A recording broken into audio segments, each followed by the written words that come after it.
Yo, good day guys. So today, kakalas tayo ng BMW GS na itong tropa. So nangyari dito ay na-UP yung chassis, yung back part ng chassis niya. Dahil nung August, nag-Stelvio kami. So bago pa kami mag-Stelvio, tumaob itong si tropa at na-UP itong back part ng chassis niya. So imbis na i-repair namin yung chassis dahil medyo malaking trabaho, naisip niyang bumili na lang ng second hand na chassis. So nakahanap naman siya at ayun, dumating na ang panahon para palitan. So dito, ito yung day 1, binabaklas namin lahat ng parts sa likod. So nung una syempre tatanggalin yung upuan, after nun yung ilaw at mga connectors niya, lahat ng turn signals at yung tail light. So binaklas na namin siya dito, at yung ECU, tapos yung sa ilalim yung fender, tapos sasama na rin yung plate number pag tinanggal nyo yung fender. So after nun, tatanggalin nyo rin yung bracket para sa mga luggage nya. So after nun, tatanggalin nyo rin yung connector ng fuel pump para matanggal natin yung buong chassis. So panoorin nyo, dito tamang baklas lang kami. Let's go!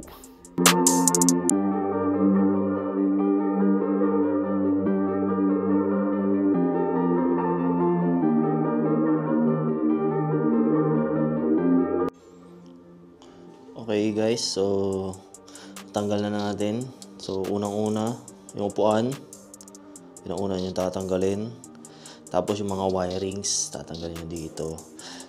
Tapos tinanggal natin yung mga tornilyo dito ng ano niya, yung fender niya.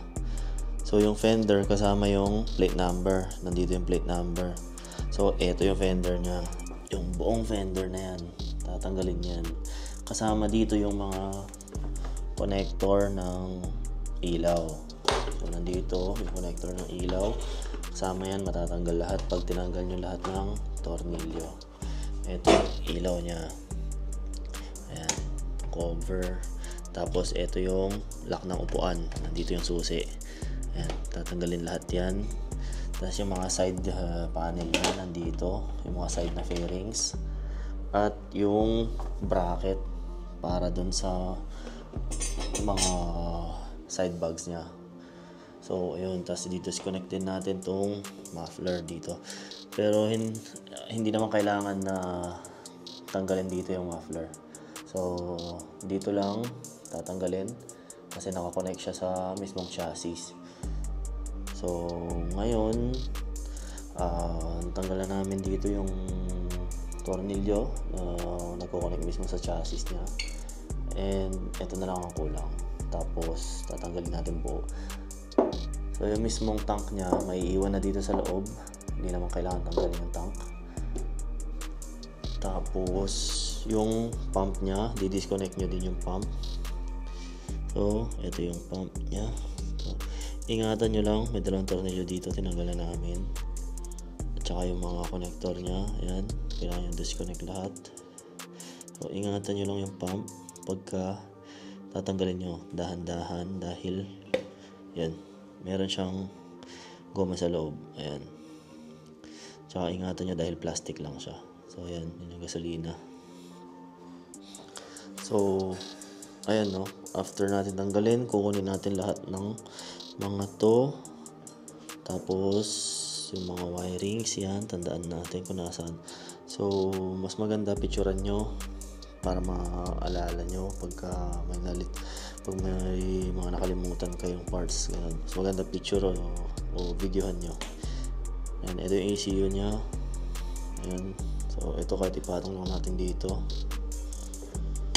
Tapos tatanggalin na natin. 99%. Nakalas na namin lahat. No problema namin ngayon, itong dalawang natitirang tornilyo ng chassis, umiikot siya, sumasama dahil nakalock ng Loctite. So sobrang sikip niya, bumilog na yung ulo, hindi na namin kayang ikutin, bumilog na. So gagawin natin ngayon, sisirain natin, kumuha kami ng grinder.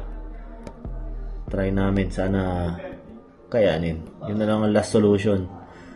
Let's go.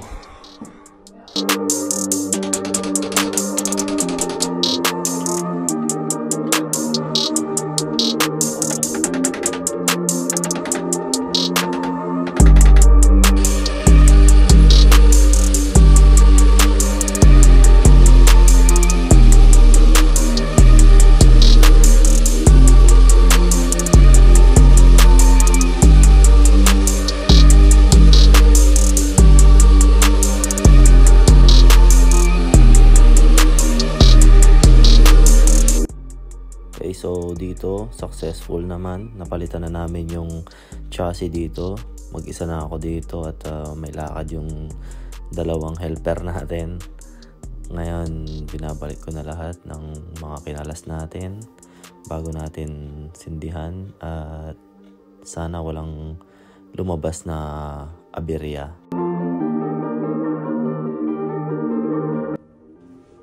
Yo, ting update. Tapos na. Malapit na pala. Nakimonta na natin lahat. Ayan. Dumi ng kamay. Moment of truth. Okay. Walang mga senyale dyan. Ilaw. Frecha. Ayan. Hindi pa naimonta. Okay. Preno. Okay na. Andar. On natin. Yeah.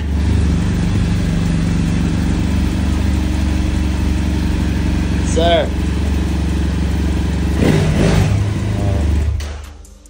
Alright. So dito ibabalik na natin yung mga remaining na parts at tinawagan ko na yung may-ari at pabalik na. Successful naman itong project GS natin, itong pagpapalit natin sa chassis. Napakalaking experience sa atin to at nakayanan natin. 2 days nating pinalagan itong challenge na to. Successful naman. So dito dumating na yung may-ari, tinry niya, wala namang problema. So maraming salamat sa tiwala, tropa. Ride safe.